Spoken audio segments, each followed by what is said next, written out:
अंगं हरेः पुलकभूषणमाश्रयन्ति भृङ्गाङ्गनेव मुकुलाभरणं तमालम्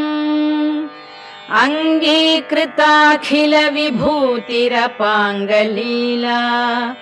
माङ्गल्यदास्तु मम मङ्गलदेवतायाः मुग्धा मुहुर्विदधति वदने मुरारेः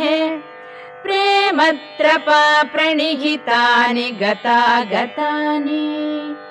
मालादृशोर्मधुकरीव महोत्पलेया सा मे श्रियं दिशतु सागरसम्भवायाः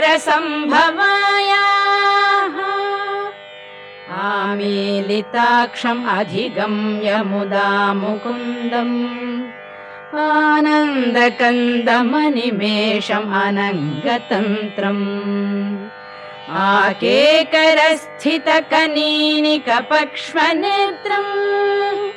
भूत्यै भवेन्मम भुजङ्गशयाङ्गनायाः बाह्वन्तरे मधुजितश्रितकौस्तुभेया हारावलीव हरिनीलमयी विभाति कामप्रदा भगवतोऽपि कटाक्षमाला कल्याणमावहतु मे कमलालयायाः कालाम्बुदालिललितो रसिकैटभारे धाराधरे स्फुरति या तडिदङ्गनेव मातुः समस्तजगतां महनीयमूर्तिः भद्राणि मे दिशतु भार्गवनन्दनायाः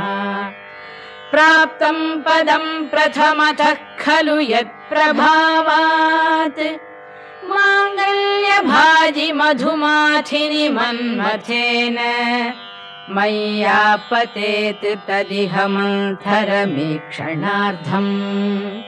मन्दालसं च मकरालय कन्यकायाः विश्वामरेन्द्रपदविभ्रमदानदक्षम् आनन्दहेतुरधिक